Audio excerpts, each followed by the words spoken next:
sağ ol. Sağ ol. Sen sonrasında bir daha cool bir renovasyona çıkmışlar. Kanala atıp abone olmayı unutmuyorlar. Benim sana birlikte dostlar. Cool bir renovayda elə bir şey bakmışlar.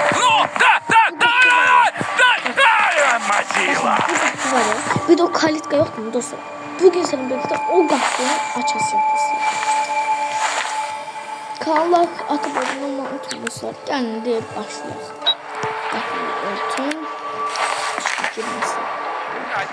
Ты в команде. Hem dostlar ben senin birlikte bu kapıyı açayım. Hem dostlar ben buramı açabildim. Ne? Dostlar bu əlində atvarka olmalı baxmayın. Əslində bu atvarka prosto koymuşam. Yəni atvarka heç götürmür. Dostlar bu qapıları aça biliyorum dostlar.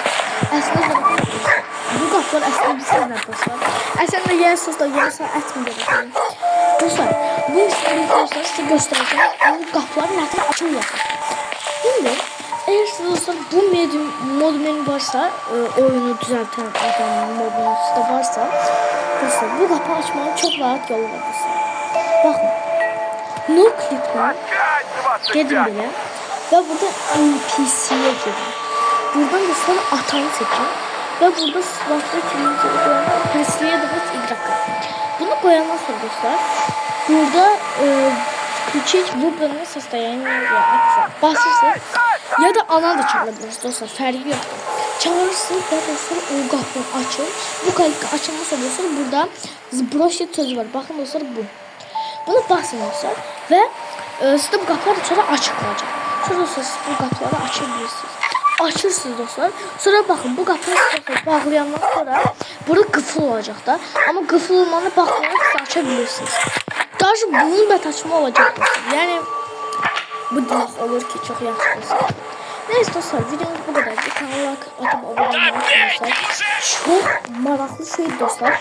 Sizde eğer bu modeli varsa dostlar mütləq edin dostlar. Bu əla bir şeydir bu arada. Yani yeter diyeyim size. Şey olurdu o modeli. Biz düşer. Bu da benim çalıyor.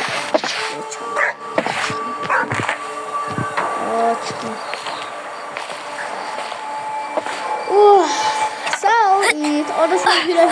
Ben diyeceğim. Neyse dostlar. Sağ ol. Videomuz bu kadardı. Sağ ol. Buradan itler avlasa. Allah etsem. Attık. Bu hareketen değil. Neyse dostlar sağ olun. Нужно разбежаться и прыгать прямо на сено. Ama özümde kullanabilirim. Test. Çok maraqlı dostlar. Siz dostlar belə bu menünü dostlar eğer açsanız, yani bilirsiniz açılır. Bunu açın dostlar ve götürün bu kalitkanı açabilirsiniz. Ama başka yolu sizce mod menü olmadan var mı dostlar sizce? Maraqlı geliyor. Eğer dostlar mod menüsüz açma olursa bu komentarı yazmıyorsa biz de bilaq ve sizlerden bir gün eləyək dostlar. Neyse. Bugünkü videomuz bu kadardı. Kanala abone olmayı unutmayın. Sağ olun.